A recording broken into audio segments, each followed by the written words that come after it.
שלום לכולם, שלום לכולן. ברוכות הבאות לעיניים על עזה, סדרת הרצאות או התכנסות שהיא חיבור של מחאה ולמידה כאן בזום כל שני וחמישי. היום אנחנו נחזור בעצם לאחת השאלות שאנחנו מדי פעם שואלים את עצמנו. מעבר לחורבן ומעבר להרס, איך מתאפשרת יצירה?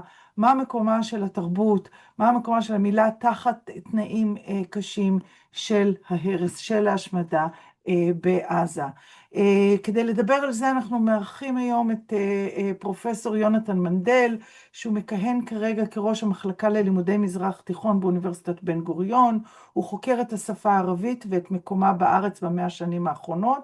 הוא מלמד קורסים על שפה וחברה, בדגש על השפה הערבית, וגם קורסים שקשורים לסכסוך הישראלי-פלסטיני, ואפשר לציין במיוחד קורס על סוגיות הליבה של הסכסוך, יש קורסים על סוגיות הליבה של הסכסוך, אבל גם קורס נוסף שהתקיים בין השנים 2020 עד 2025, שנקרא עזה, חברה, היסטוריה, פוליטיקה וקונפליקט, שלימד ביחד עם דוקטור דותן הלוי מאוניברסיטת תל אביב. היום אבל הוא מתארח אצלנו בכובעו השני, אך הקשור, כעורך משנה בהוצאת מכתוב, ספרות ערבית בעברית של מכון ון ליר. יוני ידבר איתנו על הכתיבה בזמן חורבן, על מורכבות התרגום של הסיפורים לערבית, ועל ההיבטים הספרותיים והפוליטיים של פרסום ספרות ערבית בעברית. יוני, תודה רבה שהצטרפת אלינו, הבמה שלך, כרגיל אצלנו. יוני ידבר במשך 8 דקות, ולאחר מכן אפשר יהיה לשאול שאלות בצ'אט. טוב, תודה רבה למארגנות ולמארגנים, גם על ההזמנה שלי היום, אבל גם על הכוח והעוז והמוסריות והחשיבות הגדולה מאוד של יצירת עיניים על עזה בכלל. כשאני דיברתי על הקובץ הזה בין ההריסות, שאני אדבר איתו עליו היום, ביום השפה הערבית באוניברסיטה, ודיברתי עם סטודנטים, אז התחלתי בשאלה של האם צריך לתרגם טקסטים מעזה בזמן המלחמה? כי לא רציתי גם שהדיון יתחיל במסקנה שלי, אלא שגם יהיה דיון. ושמעתי כל מיני תגובות, ואחד הדברים, אני חושב, ה-obvious שאפשר לצפות, הוא שגם יש סוג של לפעמים התנגדות, בגלל הטראומה הגדולה שנתונה בחברה הישראלית, ובגלל אירועי 7 באוקטובר, חוסר רצון, לפעמים חוסר יכולת לראות את מה שהתרחש ומתרחש בעזה. אני חושב שבהמשך לשיחה הזאת עם סטודנטים, ובהמשך בכלל לשיחה שלי שאני מנסה לנהל עם ישראלים וישראליות, וכמובן פלסטינים ופלסטיניות, החשיבות של לשמוע ולנסות ולהבין את גודל הקטסטרופה בעזה, יש לה חשיבות אנושית, ויש לה חשיבות הומנית, והתחלתי בעצם את פתח הדבר שלי של בין ההריסות, עם איזשהו הסבר, לא יודע אם איתם דיברתם, עם איילה פניאבסקי ועידו בן בג'י, שבעצם בחצי שנה הראשונה למלחמה ובשנה הראשונה למלחמה, וזה בעצם התקופה שבה נכתבים הטקסטים הקצרים שאני אדבר עליהם היום, כמעט ולא הגיעו אל הישראלי והישראלית שצופים במיינסטרים מידיה, שום קולות של חברה אזרחית בעזה. הכל נצבע בצבעים של חמאס בלבד, מה שגם אפשר שיח נורא קיצוני ונורא השמדתי, לשטח את כולם, להרוג את כולם, אין חפים מפשע וכו'. באופן אישי, הכי כאב לי אז זה הסיסמה של התחלנו לדבר ערבית, בתור מי שהפרויקט האקדמי שלו זה לעודד הוראת ערבית, ובסוף הורסים שכונה שלמה ומשאירים בית אחד עומד, ועליו כותבים התחלנו לדבר ערבית, או סינואר, התחלנו לדבר ערבית, משל זו השפה הערבית, הרס והרג. על כל פנים, אז אם היו יותר מ8 דקות, היינו גם מדברים על הנושא הזה של למה זה חשוב לדבר ולמה זה חשוב להקשיב, במיוחד שכמעט והחברה בישראל לא קיבלה שום מידע על הרג ועל הרס של אזרחים, אזרחיות, מבנים אזרחיים וכו'. כמו שאנחנו יודעים, זה הרוב המוחלט של ההרוגים ושל ההריסות בעזה. אל סמח חסן שאני עליה לדבר היום התוודענו בשנת 2019 בקובץ שקראו לו בלשון כרותה, שיצא בסדרת מכתוב, ואחרי הרבה התלבטויות החלטנו אפילו לפתוח את הקובץ שלנו איתה. זה סיפור שקוראים לו לא, או בערבית לה, והוא סיפור על אישה שחיה בעזה ושלא יכולה להגיד לבעלה לא. היא יכולה להגיד לו כן, היא יכולה להגיד לו בסדר, היא יכולה להגיד לו ברור, אבל היא לא מסוגלת להגיד לו לא. וסמה חסן בעצם עיצבה את עצמה, וזה טקסט מאוד קשה, ממש על אונס, גם פיזי, אבל גם ברמה המטאפורית שהיא חובה. וזה גם חלק מסיפור חייה, אבל גם היא הרבה דיברה על המצור הכפול של נשים פלסטיניות בעזה. צד אחד שחיות בחברה העזתית תחת שלטון חמאס, ומצד שני חיות בחברה העזתית תחת שלטון חמאס ותחת מצור ישראלי, אין יוצא ואין בא.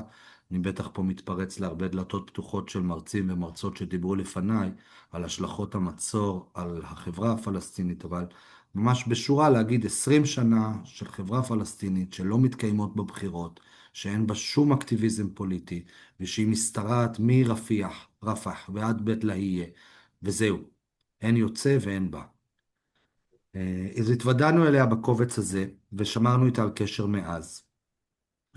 ובזמן המלחמה, בחצי שנה הראשונה למלחמה, אז אני והיא היינו בקשר. בעוונותיי עבדתי גם פעם ברופאים לזכויות אדם, אז היו לי די הרבה קשרים בעזה. וזו הייתה תקופה מאוד קשה, כי מצד אחד אנחנו התוודענו לזוועות ולאסונות פה, ומצד שני האסונות והזוועות שם התרבו וגדלו. והיא אמרה לי שהיא אוספת טקסטים ושהיא חושבת שזה אולי עוד לא הזמן הנכון לפרסם אותם או לתרגם אותם, אבל שהיא רוצה שאני אדע. שהיא אוספת אותם על הודעות טקסט, על פתקים, ושהיא שומרת אותם לאחר כך. וקבענו שאנחנו נהיה בקשר ושאני אנסה לעזור במה שאפשר, שזה כמובן קצת קשה. הסיפור שלה ממש עצמה, סמה חסן, קשור גם לסיפור שסיפרתי קודם, לא, לה. היא בת למשפחת פליטים מהכפר חממה, מאזור ניצנים של היום.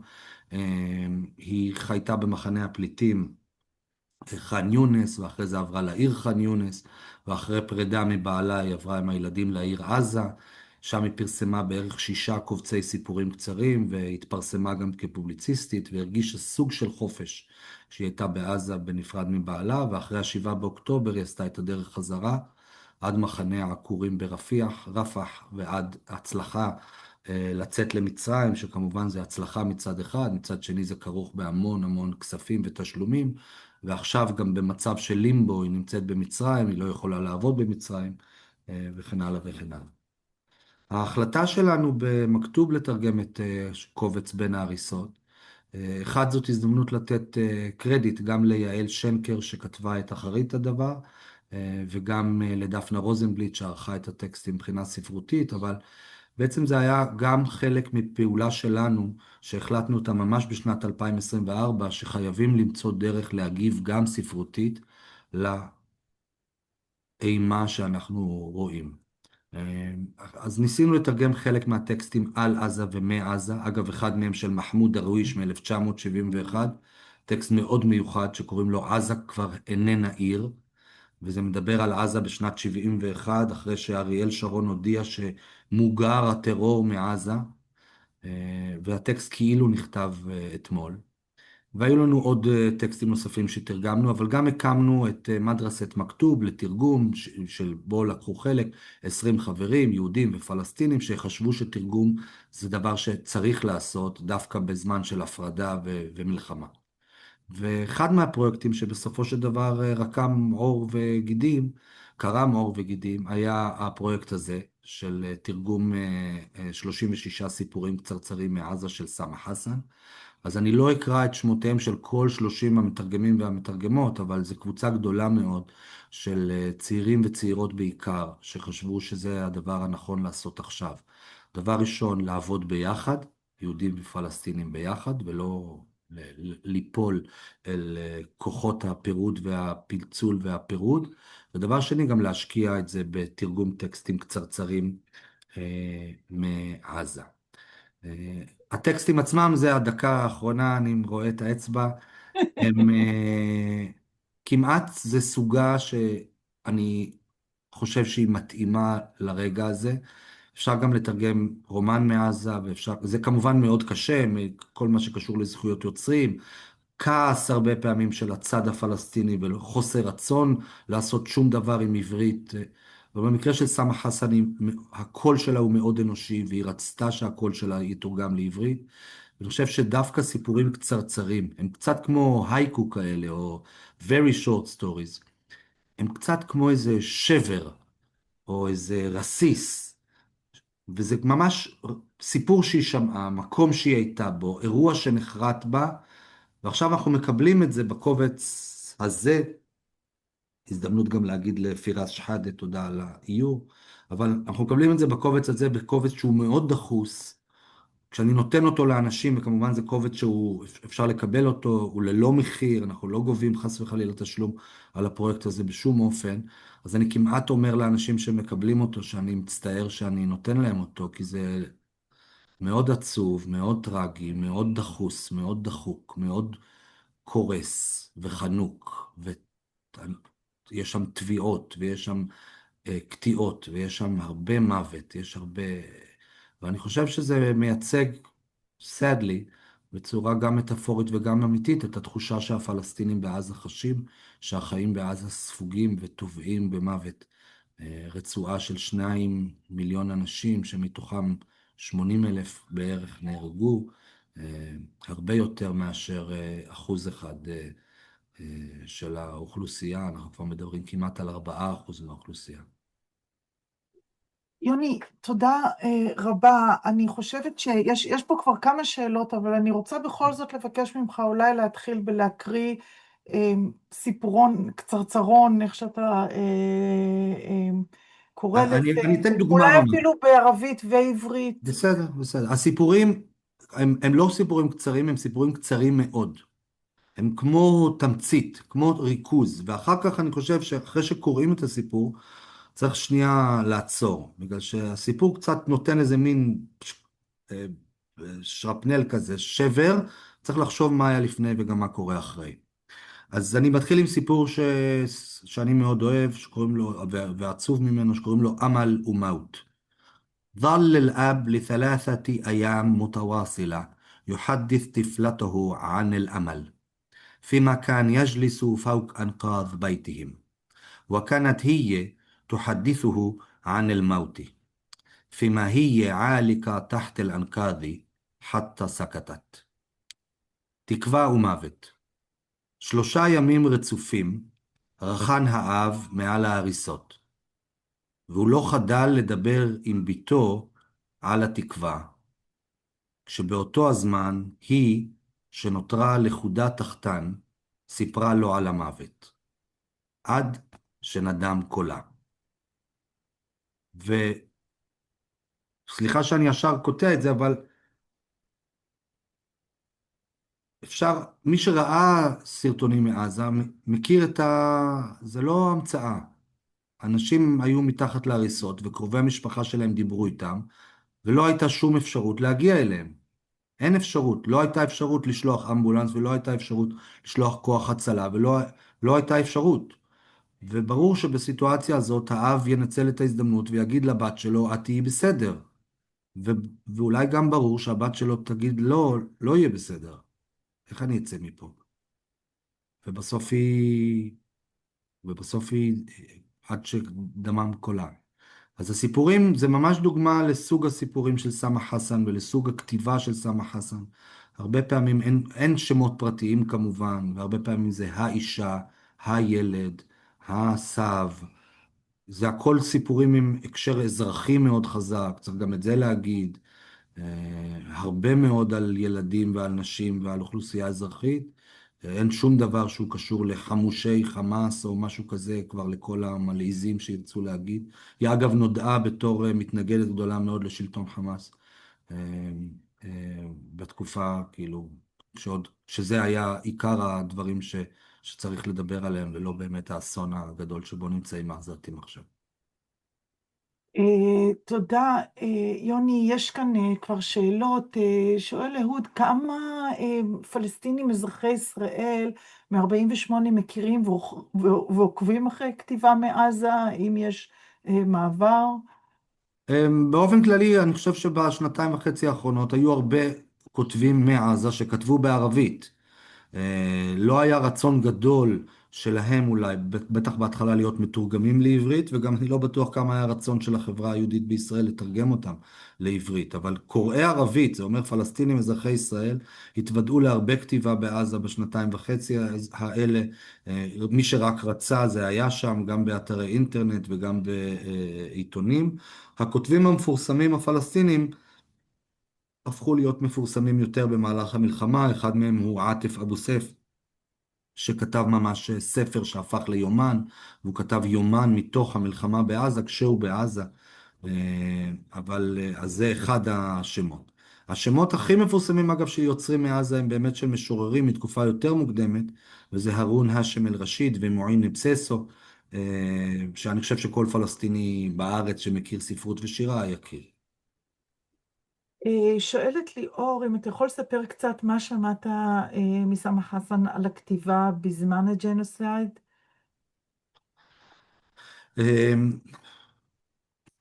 אז סמה חסן, היא אמרה שבעיקר, גם אפשר היה דבר ראשון, כמו שאפשר לדמיין, לשמוע בקול שלה שהיא נמצאת במצוקה מאוד מאוד גדולה. אה, וגם שהיא הרגישה שהיא כותבת כמעט כדי לשרוד, היא משתמש במילים שלה. שהנושא הזה של תיעוד הפך להיות עבורה כמעט דבר שהוא מחויב המציאות, והיא אמרה לי שהיא הייתה לפעמים כותבת, כמו שאמרתי קודם, ממש על פתק, ומחביאה את זה בכיס, או שומרת את זה באיזשהו מקום שלא יאבד לה, כי זה ממש סיפור שמספר כל הזמן העניין הזה עם תרכיז ותמצית, איזושהי תמצית של חיות, של אנושיות, שהתקיימה איפשהו. והסיפורים שלה, זה גם צריך להגיד, קשה באמת, אני אומר, אני מניח שלחלק גדול מציבור הקוראים, לקוראים ישראלים, יהיה גם קשה לקרוא את זה, גם כדי לראות מה קרה שם, וגם כי אנחנו יודעים שזה לא רעידת אדמה. אמ, אבל חלק מהסיפורים גם יש בהם הרבה אנושיות, שזה גם משהו לפי דעתי שאנחנו מסרבים לקבל. יש שם כמה טקסטים שהם כותבים על החייל. כמובן במילים מאוד קשות, ביקורתיות, היא קוראת לו אל-ג'ונדי אל-קאטל, החייל הקוטל, אבל היא מספרת שכשהחייל הזה חוזר הביתה, אשתו או הילדים או אפילו האדמה שהוא מנסה לחפור בה, מתנכרים לו. למי שביצע את המעשים הקשים האלה והרג חפים מפשע וכולי, אומרת סמה חסן, החברה האזרחית בישראל לא תקבל אתכם בידיים פתוחות. עכשיו, יש פה גם איזשהו משהו שהוא, בסדר, היא לא חוקרת של החברה הישראלית, אבל יש כאן איזשהו רצון שלה להאמין שכן, האנושיות הזאת צריך לשמור עליה והיא יכולה להתקיים. האמת שזמננו כבר ממש כמעט תם, אבל אני בכל זאת אבקש ממך אולי לסיים ולהקריא לנו עוד סיפור. בסדר, גם כמובן אני אגיד את המובן מאליו שאפשר ליצור איתי קשר, אפשר לשלוח לי אימייל זו וכולי. הייתה השאלה הבאה. וגם את הקבצים האלה של בין ההריסות אנחנו נתנו בחנויות ספרים, גם בתל אביב, ביפו, במגדלור, בתולעת ספרים, גם בחנויות ספרים לפי דעתי בחיפה, בנצרת, אבל גם אפשר פשוט לקפוץ לירושלים לבן ליר, או להגיד לי, ואני אוכל להעביר לכם אותם, נכון, גם בכנס עיניים על עזה הוא היה. אז אולי עוד קטע אחד, רק בשביל לתת תודה. עוד קצת מזה. אמ,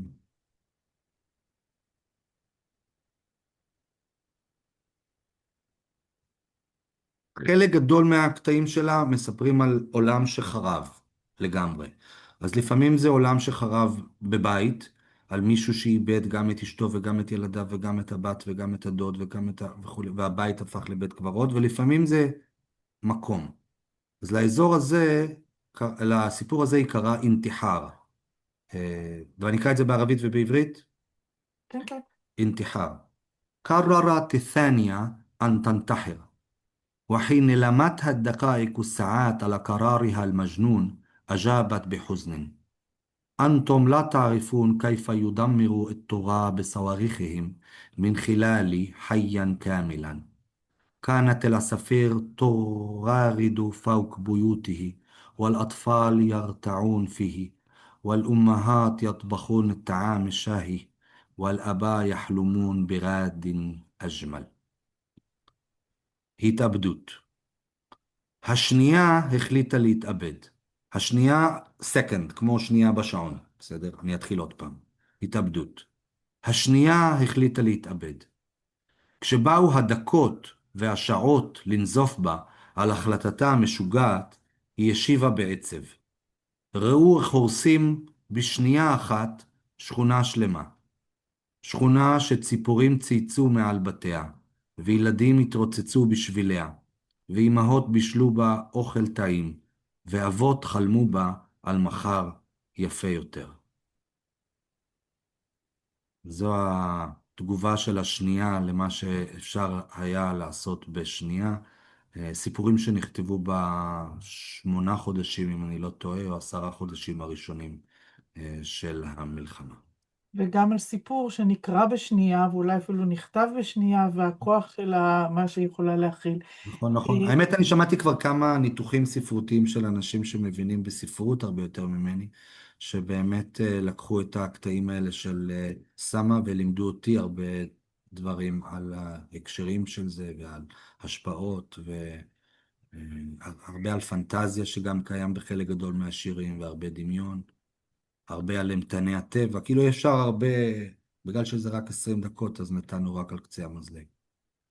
יוני, תודה רבה מאוד. כאמור, אפשר גם באתר של הוצאת מכתוב, וגם לכתוב ליונתן מנדל במייל שלו, שאפשר למצוא אותו בקלות, וגם בכלל להשיג את הקונטרס הזה של הסיפורים, מאוד מומלץ. תודה רבה ליונתן מנדל. ביום חמישי אנחנו נארח את עורך דין שלמה לקר, מייצג קהילות בגדה העומדות בפני או לפעמים קצת אחרי הגירוש. אנחנו נשמע ממנו על פרקטיקת הגירוש בגדה.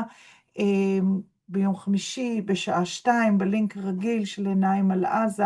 נתראה שמה. תודה רבה, יוני. תודה.